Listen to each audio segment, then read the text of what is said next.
Boa noite, irmãos e irmãs. Que a graça do Senhor Jesus, mais uma vez, seja sobre todos nós. Que Deus nos oriente, nos abençoe e nos conduza nesse momento em que consagraremos a Ele todo o louvor e toda a nossa adoração. Vamos iniciar esse culto ao nome do nosso Deus, abrindo a palavra na segunda carta do apóstolo Pedro, capítulo 1.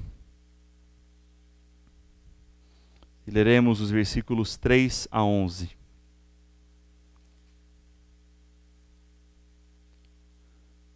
Segunda Pedro, capítulo 1, do versículo 3 ao versículo 11. Assim diz a palavra do Senhor. Visto como pelo seu divino poder nos têm sido doadas todas as coisas que conduzem à vida e à piedade, pelo conhecimento completo daquele que nos chamou para a sua própria glória e virtude, pelas quais nos têm sido doadas as suas preciosas e muito grandes promessas, para que por elas vos torneis coparticipantes da natureza divina, livrando-vos da corrupção das paixões que há no mundo.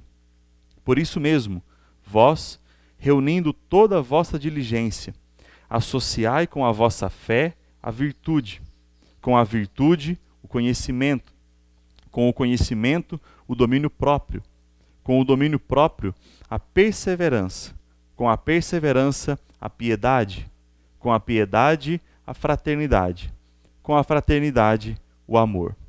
Porque estas coisas, existindo em vós e em vós aumentando, fazem com que não sejais nem inativos, nem infrutuosos no pleno conhecimento de nosso Senhor Jesus Cristo.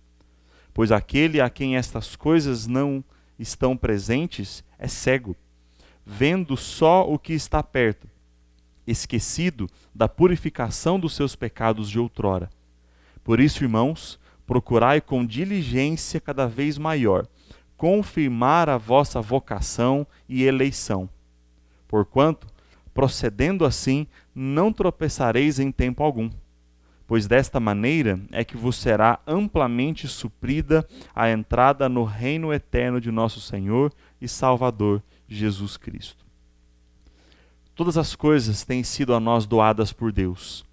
Todo o sustento material e espiritual tem vindo das mãos do Senhor. E por que tudo isso? O texto que nós lemos logo nos diz que tudo isso tem sido feito para a glória do nome do nosso Senhor. É para isso que nós vivemos, é para isso que Deus nos abençoa, é para isso que nós existimos. Que nós possamos glorificar, irmãos, o nome do nosso Deus todos os dias e em todos os momentos da nossa existência. Vamos fazer isso nesse instante através de cânticos espirituais de louvor e de adoração ao nome do nosso Deus.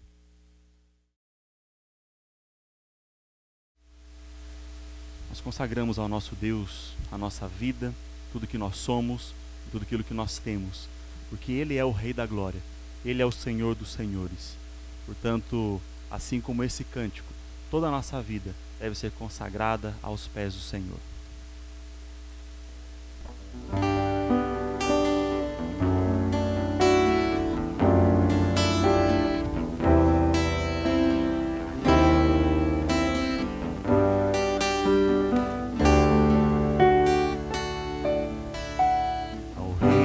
Reis consagro tudo o que sou, de gratos louvores transborda o meu coração. A minha vida eu entrego nas tuas mãos, meu Senhor,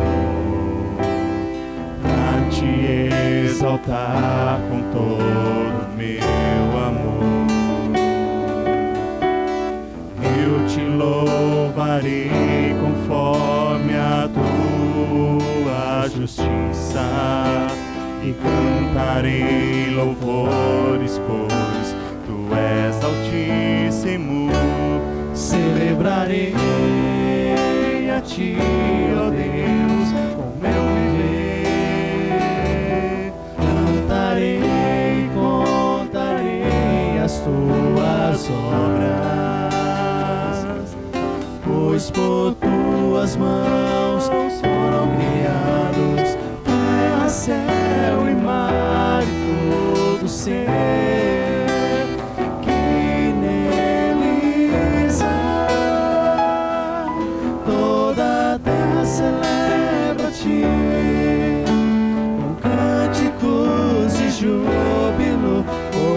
tu és o Deus Criador.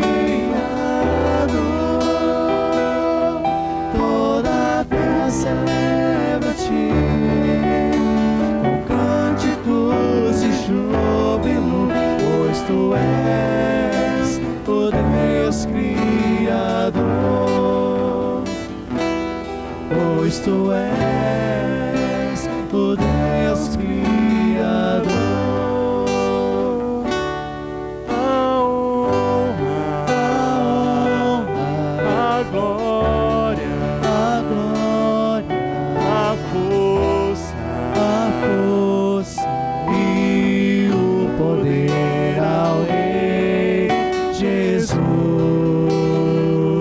e o louvor ao Rei Jesus. a honra, a glória, a força e o poder ao Rei Jesus, e o louvor ao Rei Jesus, Senhor.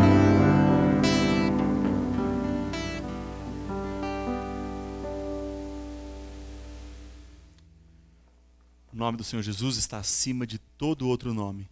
A palavra de Deus nos diz em Atos dos Apóstolos que não existe outro nome pelo qual importa que sejamos salvos. Por isso nós exaltamos o nome de Jesus sobre todos os demais nomes. Vamos fazer isso através de mais esse cântico.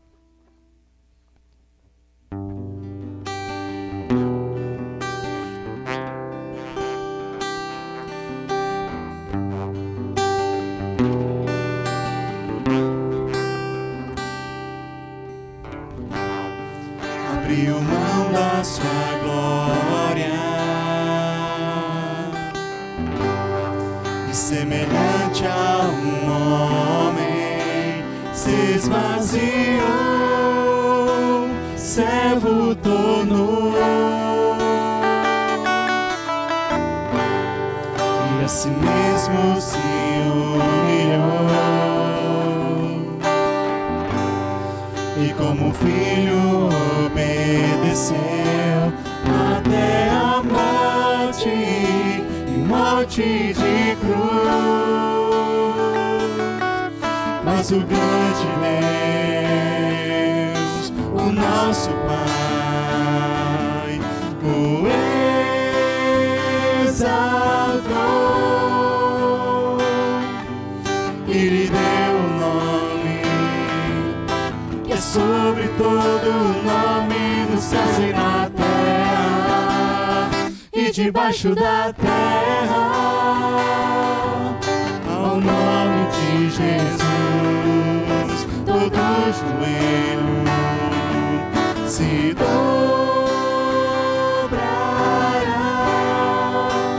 e toda língua confessará que Ele é o Senhor.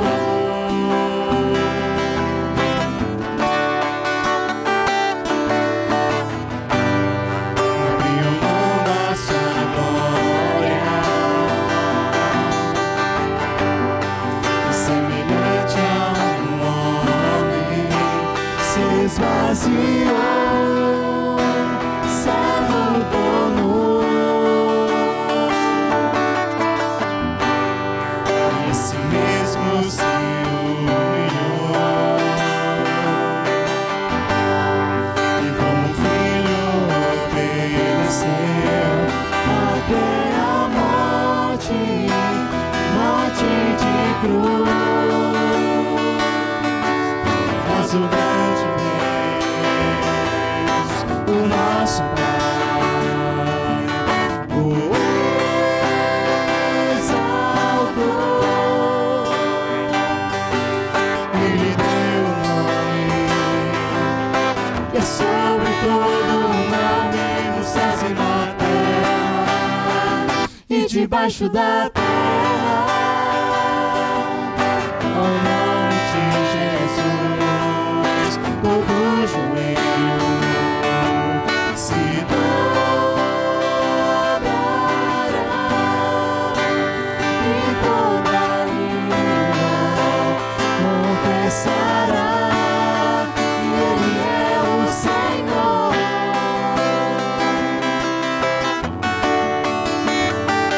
Jesus,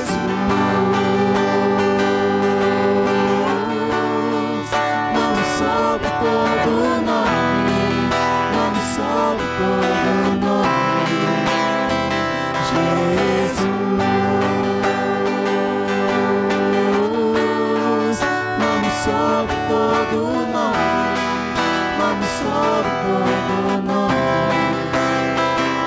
Seu nome é maravilhoso, conselheiro, Deus forte, para a eternidade, o príncipe da paz. Seu nome é maravilhoso, conselheiro, Deus forte, para a eternidade, o príncipe da paz. Jesus,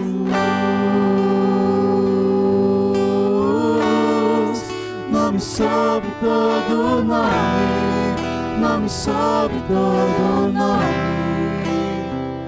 Jesus,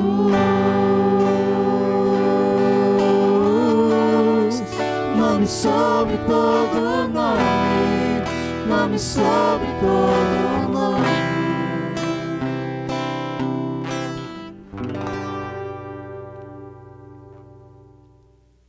Oremos ao Senhor, a fim de louvar, a fim de bendizer o seu nome.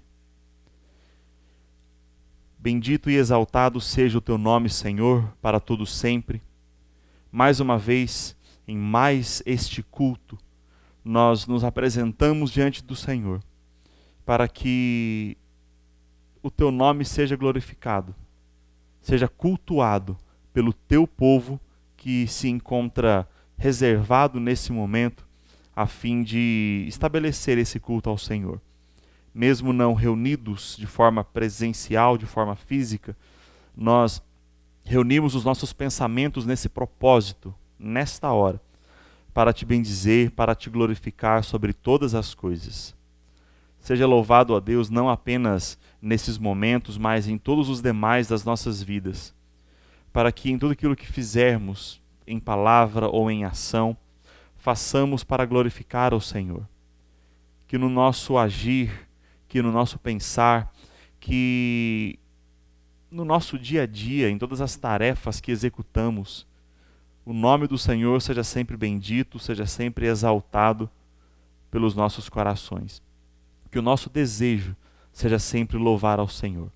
Assim nós te exaltamos e te bendizemos, porque o Senhor é santo e digno de todo louvor e glória. Em nome de Jesus assim fazemos.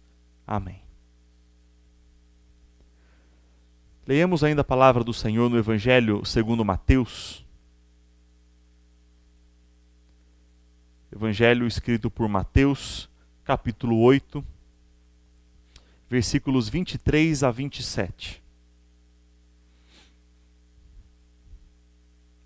Mateus, capítulo 8, de 23 a 27, assim diz a palavra do Senhor. Então, entrando ele no barco, seus discípulos o seguiram. E eis que sobreveio ao mar uma grande tempestade, de sorte que o barco era varrido pelas ondas. Entretanto, Jesus dormia. Mas os discípulos vieram acordá-lo, clamando: Senhor, salva-nos, perecemos. Perguntou-lhes então Jesus: Por que sois tímidos, homens de pequena fé? E levantando-se, repreendeu os ventos e o mar, e fez-se grande bonança.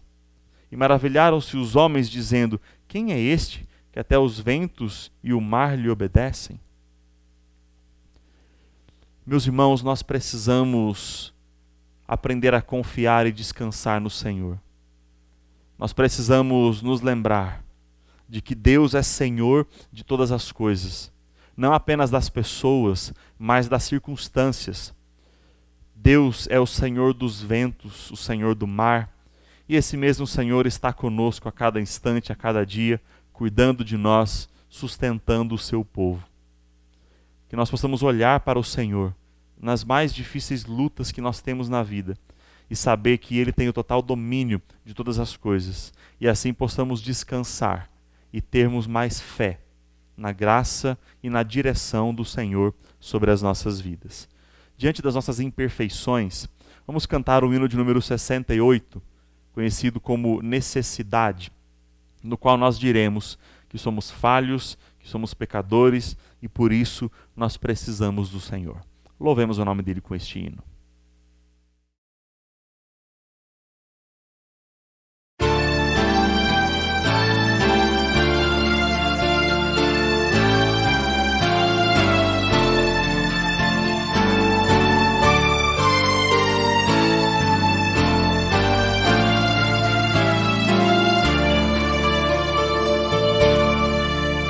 Eu creio, Senhor, na divina promessa, vitória já tive nas lutas aqui. Contudo é muito certo que a gente tropeça, por isso, Senhor, eu preciso de ti. A luz que me guia no escuro caminho fulgura de cima do sol criador. Contudo não posso segui-la sozinho, por isso eu preciso de ti, meu Senhor. Bem sei que nas preces eu posso buscar-te, jamais dessa bênção na vida eu descri. Contudo é possível que dela me afaste, por isso, Senhor, eu preciso de ti.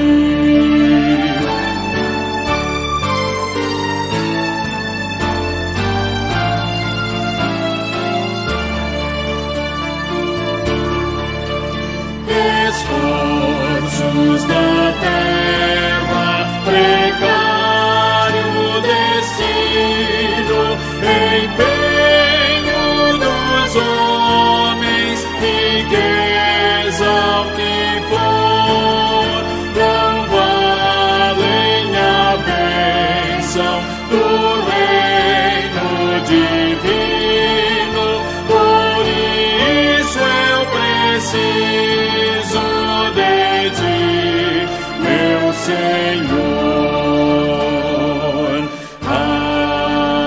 Amém.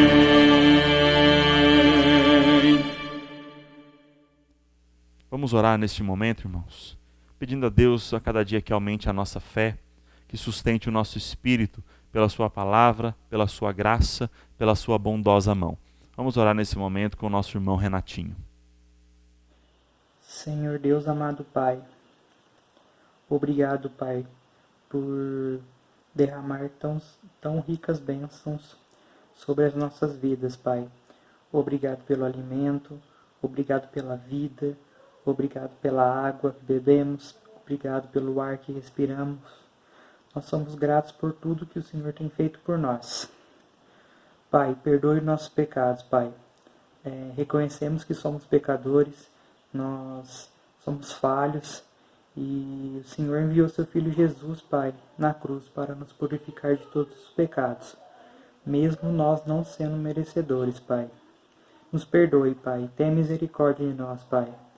Perdoe as nossas iniquidades, seja no agir, no pensar ou no falar, Pai, ou qualquer outro ato ou delito que nós possamos vir a cometer.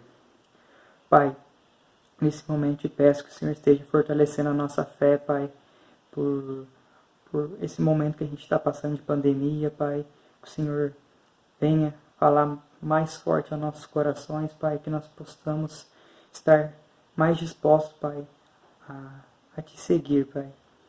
Pai, também peço pela vida dos profissionais da saúde, Pai, que estão, lidando diretamente com o combate dessa terrível doença, Pai. Que o Senhor esteja dando força a eles, Pai. Peço também que o Senhor esteja dando sabedoria, Pai, aos governantes, que possam tomar as melhores medidas possíveis, Pai, para conter o avanço dessa grave doença, Pai.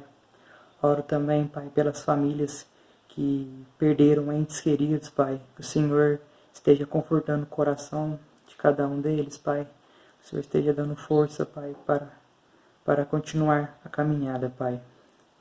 Pai, abençoe os irmãos da igreja, Pai. Que o Senhor esteja cobrindo nossas vidas com muitas bênçãos, Pai. É essa oração que eu te faço, Pai, em nome de Jesus. Amém. Abra a palavra do Senhor comigo no livro de Êxodo, capítulo 30. Nós veremos ainda mais um elemento do tabernáculo, seguindo aí a nossa série de exposições sobre os elementos do tabernáculo, falando hoje sobre a bacia de bronze. Êxodo capítulo 30, versículos 17 a 21. Vejamos o que diz a palavra do Senhor. Disse mais o Senhor a Moisés: farás também uma bacia de bronze com o seu suporte de bronze para lavar. Pô-la-ás entre a tenda da congregação e o altar, e deitarás água nela. Nela, Arão e seus filhos lavarão as mãos e os pés. Quando entrarem na tenda da congregação, lavar-se-ão com água para que não morram. Ou quando se chegarem ao altar para ministrar, para acender a oferta queimada ao Senhor. Lavarão, pois, as mãos e os pés para que não morram. E isto lhe será por estatuto perpétuo, a ele e à sua posteridade, através de suas gerações. Vamos orar mais uma vez? Senhor, nós agradecemos pelo privilégio que temos de poder ouvir a Tua voz, de poder receber a Tua palavra em nossos corações. Por isso, ó Deus, vem nos abençoar nesse momento. Tenha compaixão de nós, pecadores, e fale aos nossos corações. Ensina-nos pela Tua palavra, ensina-nos pela Tua mensagem nessa noite. Em nome de Cristo Jesus, nós oramos e nós Te pedimos, gratos por todas as coisas. Amém, Senhor. Irmãos, quando alguém é convidado e se dispõe a participar de alguma cerimônia, de alguma solenidade, como um casamento, um aniversário ou uma formatura, qualquer outra celebração como essa, não é comum essa pessoa se vestir de qualquer forma. Também não é comum a pessoa se apresentar suada, mal cheirosa. Pelo contrário, antes de ir até essa cerimônia, toma um banho, veste uma roupa adequada para o ambiente, se perfuma e então vai. De forma semelhante, os sacerdotes, antes de entrarem no átrio interior do tabernáculo de Deus, ou mesmo antes de oferecerem os sacrifícios no altar do holocausto, que ficava do lado de fora da tenda, mas dentro das paredes de cortina, ali do espaço do tabernáculo, antes de fazerem esses serviços sagrados, eles deveriam se paramentar de forma adequada, vestindo a estola sacerdotal, e também serem purificados, passarem por esse ritual de purificação. E não se tratava de uma purificação apenas externa, ou principalmente externa, mas sim um ritual que simbolizava a purificação interna dos sacerdotes antes de exercerem o seu ofício sagrado. E é por essa razão que a bacia com água ficava do lado de fora da tenda. ficava ali entre a porta, o acesso para dentro do tabernáculo do Senhor, dentro do átrio interno, e entre o altar do holocausto, que ficava mais atrás da bacia de bronze. Ali era o lugar chamado átrio exterior, ou átrio externo do tabernáculo. Ele não era coberto por tendas, mas ele fazia parte do espaço do tabernáculo do Senhor. Assim, se participar de qualquer cerimônia humana, nós já nos preocupamos em nos adequarmos da melhor maneira possível antes de irmos até o local, muito mais era importante que os sacerdotes se preocupassem com a sua apresentação e com a sua purificação antes de participarem dos serviços sagrados do Senhor. E isso também nos ensina a respeito da importância de nós participarmos, de nós nos purificarmos antes de participarmos do serviço sagrado, antes de nós oferecermos a Deus todo o nosso culto e toda a nossa adoração. Assim, irmãos, importantes lições podem ser extraídas para nós a partir desse elemento que é a bacia de bronze. Então, na primeira parte da nossa mensagem de hoje, nós vamos ver a respeito dessa bacia e o ritual que os sacerdotes faziam para a sua purificação. E logo de cara nós percebemos que a bacia é o único elemento do tabernáculo do qual nós não temos praticamente nenhum detalhe sobre como deveria ser construída.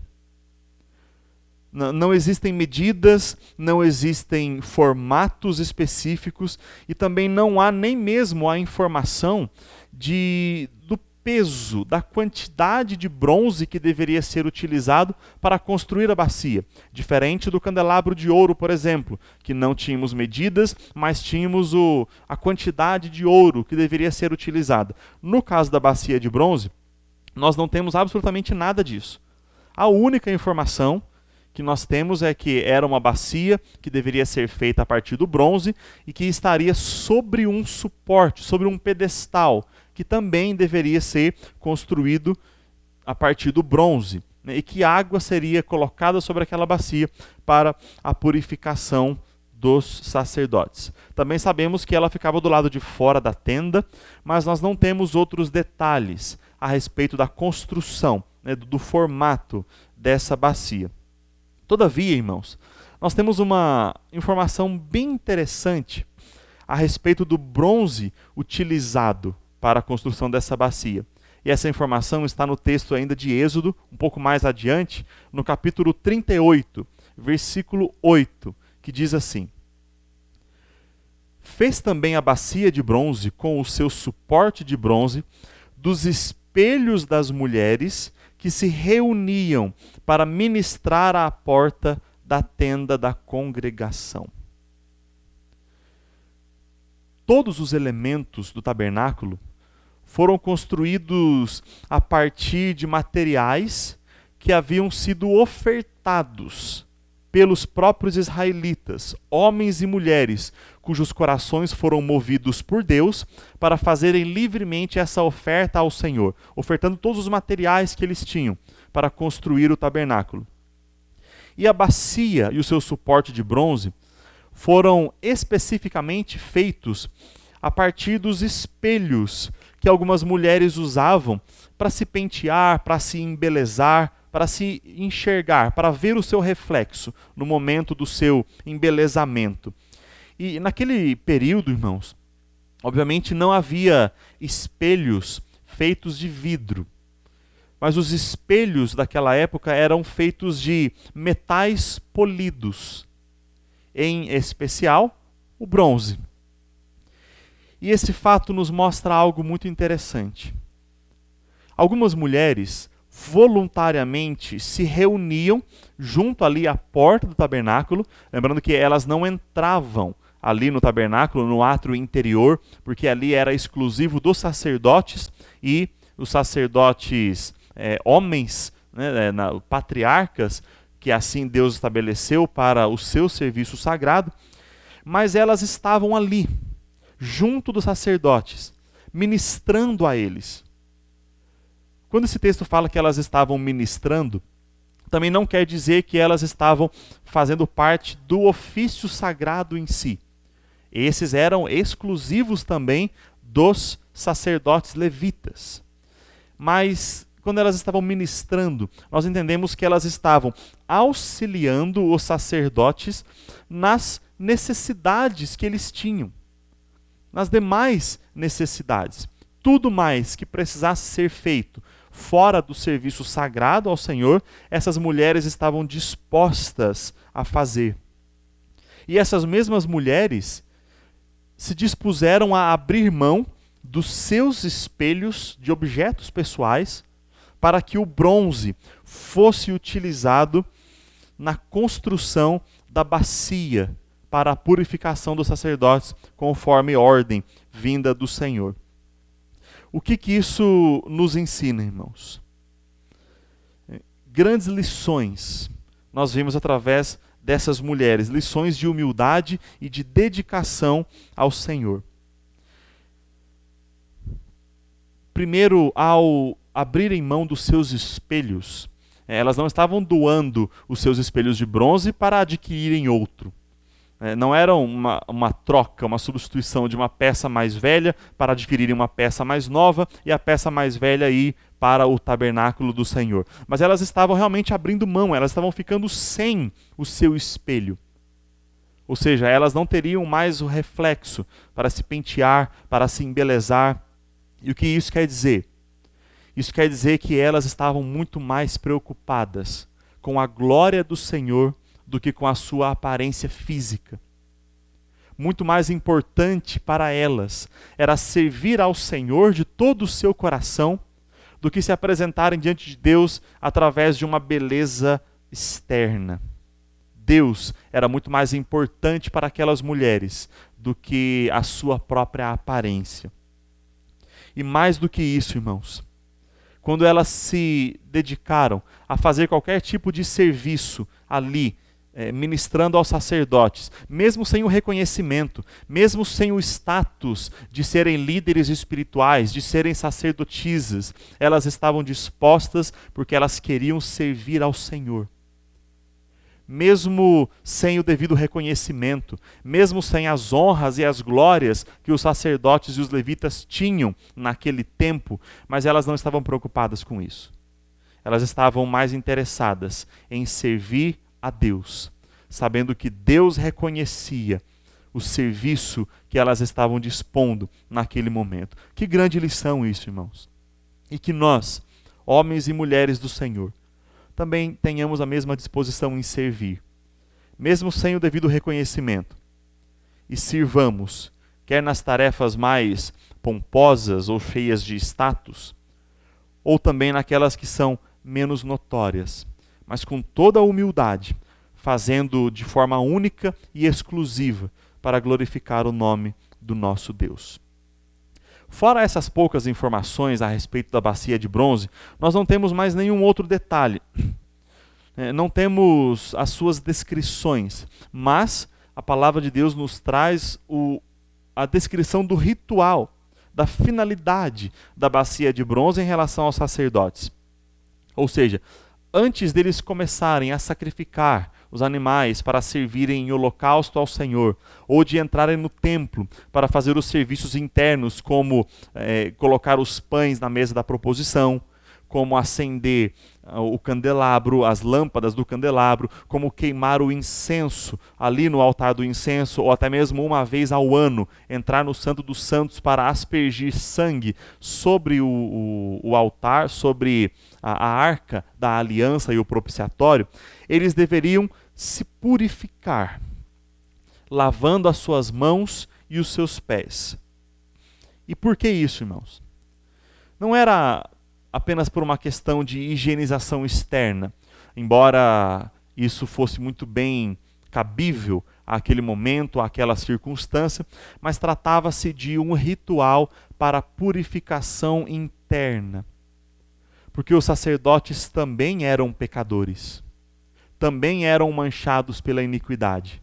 E eles então precisavam antes passar por esse ritual de purificação, como uma preparação para se apresentarem diante de Deus no serviço sagrado. Isso porque a presença de Deus é extremamente gloriosa. A presença de Deus é santa. A presença de Deus é poderosa. E sem esse ritual de purificação ordenado pelo próprio Deus, se os sacerdotes adentrassem na presença do Senhor, eles morreriam. Ou seja, eles tinham que se purificar antes de entrarem na presença do Senhor. E isso eles faziam ao lavar as suas mãos e os seus pés com a água que estava ali na bacia de bronze. Deus levava esse ritual muito a sério, irmãos. Porque Deus levava a purificação do ser humano muito a sério. Tanto que a pena para o não cumprimento dessa ordem era a morte. Embora essa bacia fosse parte de um ritual exclusivo dos sacerdotes, nós devemos nos lembrar de que os sacerdotes naquela época representavam toda a população de Israel, todo o povo de Israel. E da mesma forma, o ritual de purificação também era um costume, fora do tabernáculo, mas um costume exercido pelo povo de Israel. E é isso que nós vamos ver na segunda parte da nossa mensagem de hoje, sobre esse costume de purificação com água que Israel fazia ainda no tempo da antiga aliança, no tempo do Antigo Testamento. Isso era um ritual, irmãos, constante, praticado pelos israelitas. Porque pela lei do Senhor, algumas circunstâncias daquele tempo tornavam homens e mulheres imundos, impuros. E não era uma imundícia, obviamente, externa também, assim como na questão da purificação do tabernáculo, mas era uma imundícia espiritual. Uma imundícia ou uma impureza na alma, que necessitavam ser purificados, passados pelo ritual de purificação. E não apenas os homens e mulheres ficavam impuros, imundos, como alguns objetos também ficavam imundos e precisavam passar pelo ritual de purificação. Alguns textos das Escrituras nos mostram como eles faziam isso. Então vejamos primeiro em Levítico, capítulo 15, do versículo 19 até o versículo 21. A palavra do Senhor diz assim: a mulher, quando tiver o fluxo de sangue, se este for o fluxo costumado do seu corpo, estará 7 dias na sua menstruação. E qualquer que a tocar será imundo até a tarde. Tudo sobre que ela se deitar durante a menstruação será imundo. E tudo sobre o que se assentar será imundo. Quem tocar o leito dela lavará as suas vestes, banhar-se-á em água e será imundo até a tarde. Esse à tarde, que a palavra de Deus aqui, é justamente o início da noite, quando escurecia, que para os israelitas, quando escurecia já fazia parte do dia seguinte, já era um novo dia começando, mas ainda na escuridão. Aqui nós encontramos, irmãos, uma parte da lei do Senhor, que dizia que as mulheres no seu ciclo menstrual, quando elas derramavam sangue, elas se tornavam espiritualmente imundas. E por isso, qualquer objeto ou qualquer pessoa que tocasse essa mulher no período de sua menstruação também ficaria espiritualmente imundo. E todos os objetos que tocassem essa mulher ficariam imundos. E se outra pessoa tocasse os objetos que tiveram contato com essa mulher, também ficariam imundos. Por que isso acontecia? Não é algo especificado pela palavra de Deus, mas a lei do Senhor dizia que as mulheres e tudo aquilo que tocasse as mulheres ficavam imundos no período da sua menstruação. E o que deveria acontecer? Tanto a mulher, ao final do seu ciclo menstrual, quanto os objetos que tocassem nela, ou os homens ou outras mulheres que tocassem essa mulher ou esses objetos, deveriam se lavar com água, lavar as vestes do seu corpo, ou derramar água sobre os objetos que tocaram essa mulher, como um ritual de purificação, e seriam imundos até o virar da noite. E a partir desse momento, aqueles que tivessem feito a purificação com água tornariam-se puros novamente. Um outro texto, ainda em Levítico, no capítulo 22, versículos 4 a 6, diz assim: ninguém da descendência de Arão que for leproso ou tiver fluxo comerá das coisas sagradas, até que esteja limpo.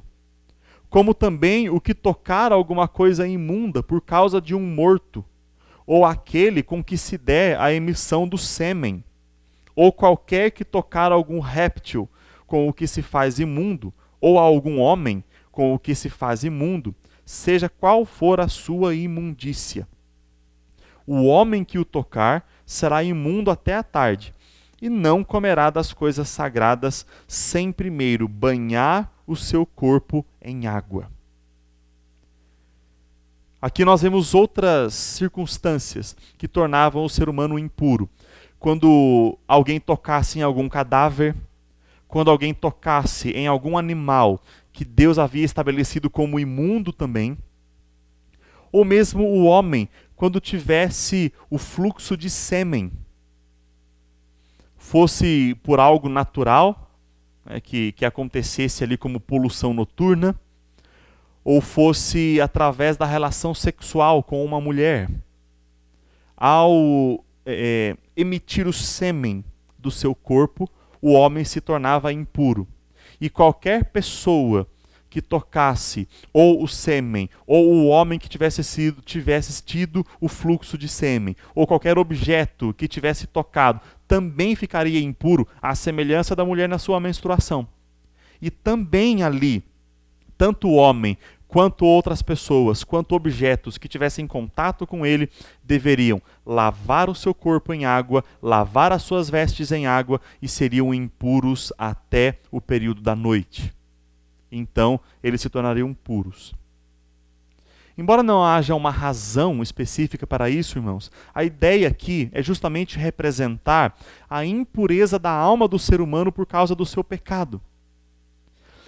Essas coisas que aconteciam antes da desobediência de Adão, como o fluxo do sêmen, como a questão de menstruação, embora nós não tenhamos certeza de como essas coisas funcionavam antes do pecado, antes isso não era pecaminoso, mas a partir da desobediência do homem, essas coisas passaram a se tornar pecado.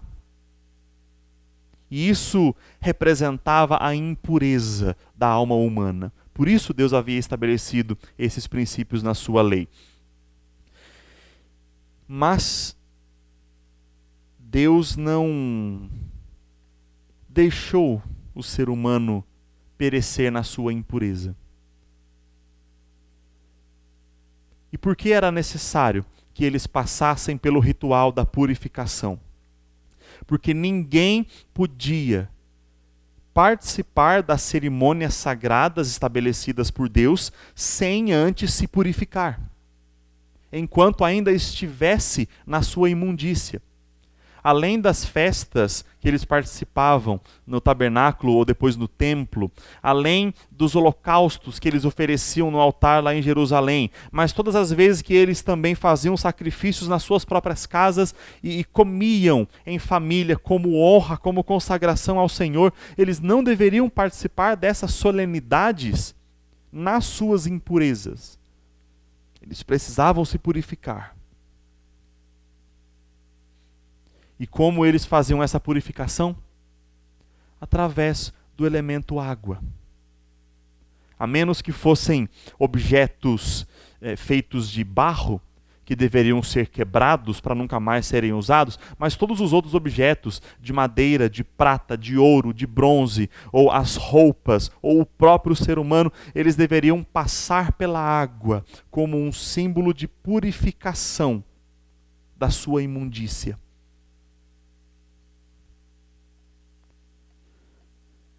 A água era o elemento principal que representava a purificação do povo de Israel. Caso alguém participasse das cerimônias sem se purificar, seria eliminado do povo ou mesmo seria morto por causa da sua iniquidade. De que maneira, então, essa bacia de bronze, que era o símbolo do ritual de purificação ali do tabernáculo, aponta para o Messias? Lembrando que o próprio tabernáculo é o Messias.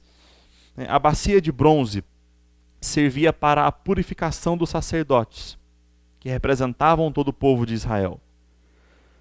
E as suas imundícias também faziam referência diretamente ao pecado humano. Porém, irmãos, a verdadeira purificação do pecado não acontece ou não acontecia simplesmente através de um lavar com águas em uma bacia de bronze. A verdadeira purificação do pecado acontece única e exclusivamente através do Messias prometido e do seu sacrifício profetizado. Desde Gênesis capítulo 3, versículo 15, nas palavras que dizem, quando Deus disse à serpente, tu lhe ferirás o calcanhar. Fazendo já referência à morte do Messias.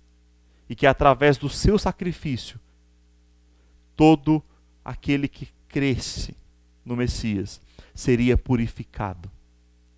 Seria lavado da sua impureza, da sua imundícia na alma. Era nesse sentido que a bacia apontava para a pessoa do Messias, lançando luz sobre o fato de que ele seria o verdadeiro instrumento de Deus para trazer purificação ao ser humano, e isso em todas as gerações. E esse ritual de purificação com água, embora não seja mais aplicado da mesma maneira no nosso contexto, nós não fazemos isso e nem mais devemos fazer isso, mas ele ganha uma nova roupagem na nova aliança. O que difere um pouco do Velho Testamento. E essa nova roupagem da purificação com água ficou conhecida como o batismo. E é isso que nós vamos ver nessa terceira parte da mensagem de hoje, sobre o batismo iniciado ali com o profeta João Batista. E por que João batizava com água? De onde João tirou esse princípio? Se não havia nada comum ainda naquele tempo. Na verdade havia. Havia justamente os rituais de purificação com água. Irmãos, embora João Batista esteja revelado a nós na parte das Escrituras que nós chamamos de Novo Testamento, João Batista ainda era um profeta do Velho Testamento. Ele fazia parte da velha aliança, porque a nova aliança só foi estabelecida em Cristo a partir da sua morte e ressurreição. A partir ali da noite em que ele estava ceando com os seus discípulos. Até então, ainda era a antiga aliança. E João Batista estava acostumado com os rituais de purificação com água. É claro que internamente João Batista foi orientado por Deus a fazer todas essas coisas, mas nós não temos nenhum registro nas Escrituras da sua razão. Mas percebemos que a água era um elemento de purificação e o batismo tinha justamente essa ideia, essa simbologia, a purificação dos pecados do ser humano. Veja no livro de Atos, capítulo 2, versículo 38, que Pedro diz assim: arrependei-vos e cada um de vós seja batizado em nome de Jesus Cristo para a remissão dos vossos pecados e recebereis o dom do Espírito. Então o batismo ali era feito no nome do Messias. Não era um batismo qualquer, não era uma lavagem de água qualquer, mas era uma lavagem já relacionada à pessoa de Jesus Cristo, que realmente trazia a verdadeira purificação. Essa ideia de remissão tem o mesmo sentido de purificação aqui. E em outro texto bíblico, nós encontramos a razão pela qual a purificação se fazia necessária. No livro de Apocalipse, capítulo 21, versículo número 8, a palavra do Senhor diz assim: Quanto, porém, aos covardes, aos incrédulos, aos abomináveis, aos assassinos, aos impuros, aos feiticeiros, aos idólatras e a todos os mentirosos, a parte que lhes cabe será no lago que arde com fogo e enxofre, a saber, a segunda morte.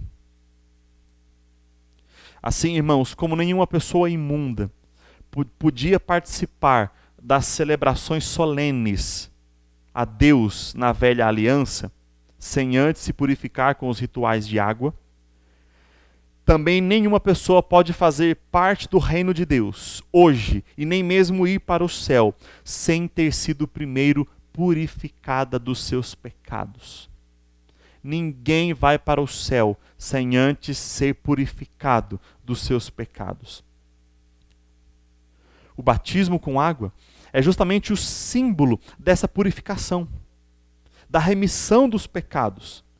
Mas isso não quer dizer que o simples fato de um ritual com água, de receber água ali no momento do batismo perante a igreja, seja suficiente para a salvação do ser humano e fazer alguém ir para o céu. Porque o verdadeiro batismo é aquele que acontece com o Espírito Santo. Ou seja, quando alguém recebe o Espírito da parte de Deus e naquele momento passa a crer verdadeiramente no Senhor Jesus como Messias, passa a crer na palavra de Deus e a ser moldado através dos seus princípios. É claro que isso não quer dizer que o batismo com água não seja importante, que seja opcional, que ele possa ser dispensado, a menos em circunstâncias em que não seja possível, como o ladrão da cruz, que se converteu ali na última hora da sua vida. Mas aqueles que têm a condição, a possibilidade, não devem desprezar o batismo com água, porque, embora ele se trate de um ritual, é um ritual ordenado pela palavra de Deus, que simboliza publicamente o ato da verdadeira fé em Jesus Cristo no coração daquele que participa desse sacramento. Só receber água sem ter um coração convertido pelo Espírito Santo não salva ninguém. Mas aquele que recebe o Espírito Santo precisa passar pelo ritual do batismo para publicar e simbolizar a sua fé verdadeira no Senhor Jesus Cristo. Assim, irmãos, a verdadeira purificação acontece no interior, mas o batismo com água simboliza essa purificação. Mas qual é o fundamento dessa purificação? Só existe um fundamento, e ninguém pode ser lavado dos seus pecados, se não for através do Messias, que é Cristo Jesus. E é isso que nós vamos ver nessa quarta e última parte da nossa mensagem dessa noite. Jesus como o único e verdadeiro purificador dos pecados humanos, ou do ser humano nos seus pecados. Não sobra nenhuma dúvida a nós, quando lemos o texto de 1 aos Coríntios, capítulo 6, versículos 9 a 11, quando o apóstolo Paulo diz: ou não sabeis que os injustos não herdarão o reino de Deus? Não vos enganeis, nem impuros, nem idólatras, nem adúlteros, nem efeminados, nem sodomitas, nem ladrões, nem avarentos, nem bêbados, nem maldizentes, nem roubadores herdarão o reino de Deus. Tais fostes alguns de vós, mas vós vos lavastes, mas fostes santificados, mas fostes justificados em o nome do Senhor Jesus Cristo e no Espírito do nosso Deus.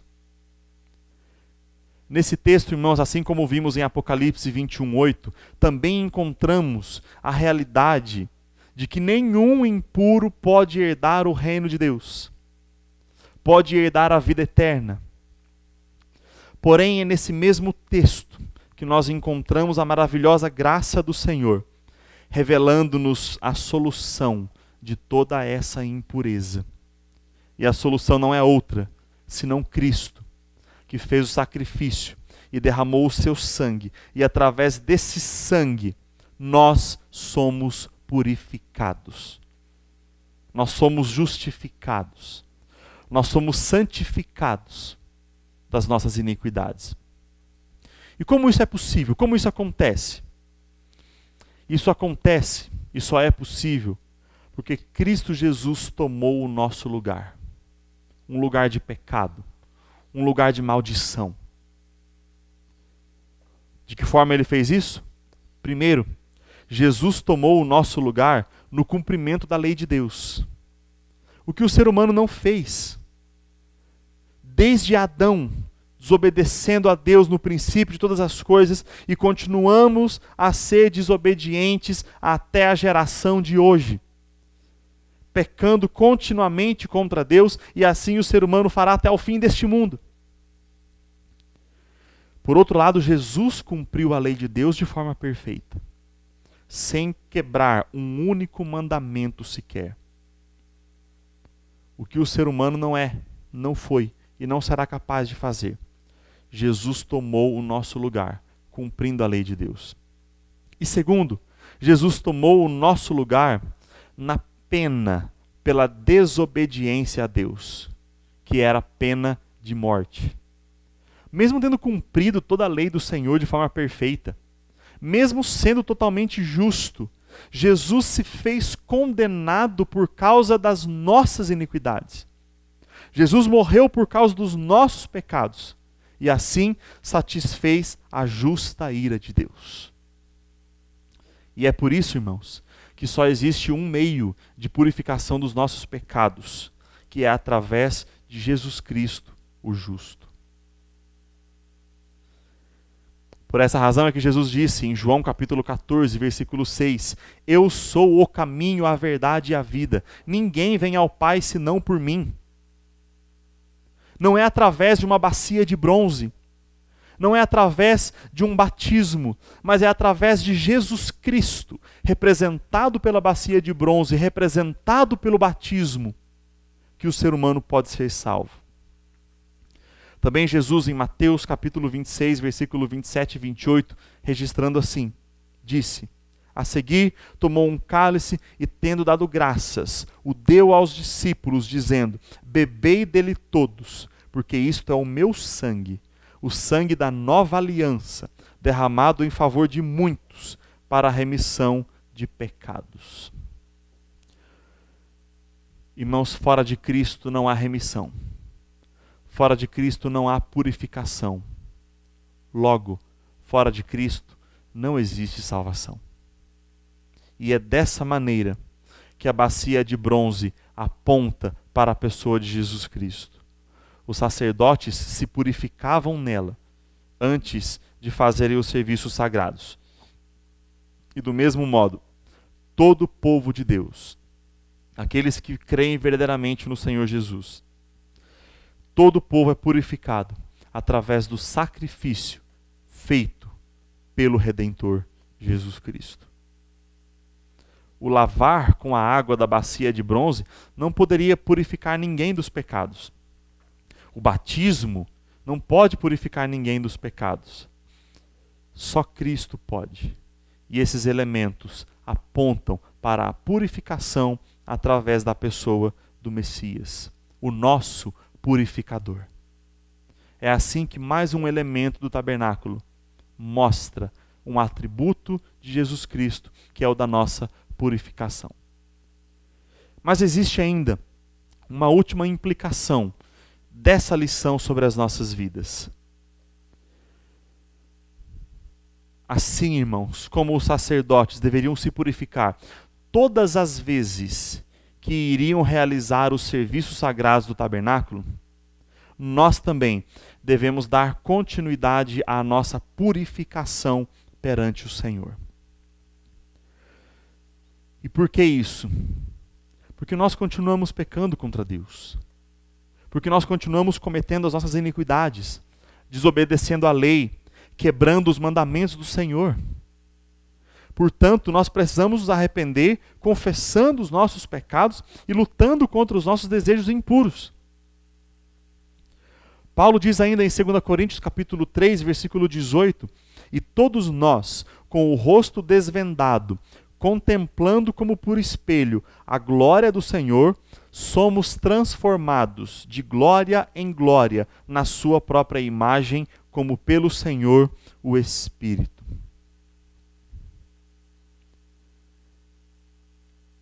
Somos transformados de glória em glória à imagem do Senhor.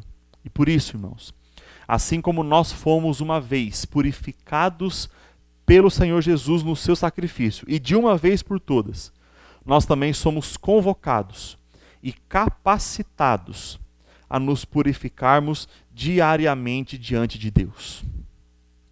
Como é que nós fazemos isso? Confessando primeiramente os nossos pecados perante o Senhor, para recebermos o seu perdão.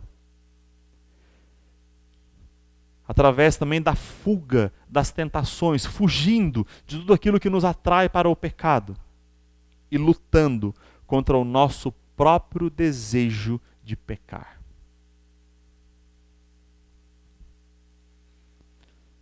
Mas, irmãos, por mais que nós tenhamos o desejo de nos santificarmos, é impossível fazermos isso por nós mesmos. Pela nossa própria força, é impossível. Nós só conseguimos nos santificar, nos purificar diariamente através da ação do Senhor Jesus em nós. E o que isso nos ensina? Nos ensina que nós seremos mais santos e mais puros conforme estivermos mais próximos e íntimos do Senhor Jesus. Por essa razão é indispensável buscarmos a presença de Cristo. Temos um relacionamento constante com Cristo, para que sejamos diariamente purificados. A leitura e meditação na palavra de Deus e a constante prática das orações nos aproximam de Cristo. E isso fortalece o nosso espírito e nos purifica cada vez mais de todo o pecado. Nós estamos sempre na presença de Deus. Não é apenas quando nós vamos para o templo. Não é apenas quando nós vamos orar. Nós estamos sempre na presença de Deus. Por isso precisamos sempre ser purificados, para que nós não morramos espiritualmente, para que nós possamos ter esse livre acesso à presença de Deus, o que temos através de Cristo Jesus. Concluindo então essa mensagem, irmãos, é verdade que não poucas vezes nós nos constrangemos e ficamos chateados até conosco mesmos por causa dos nossos pecados. Porque nós queremos mudar, porque nós queremos parar de pecar, porque nós queremos melhorar em vários aspectos, mas nós tropeçamos e falhamos nos nossos objetivos. E quando nós pecamos e percebemos como que nós somos falhos, isso nos constrange e nos entristece. Nós nos esforçamos tanto para mudar, e às vezes até conseguimos alguma melhora, mas logo em seguida nós somos tentados e nós caímos no pecado e nós percebemos que somos falhos. E nem sempre temos progresso na nossa luta contra o pecado. Você já se sentiu assim? Já se sentiu frustrado, constrangido por lutar contra o pecado e perceber que não tinha forças para resisti-lo?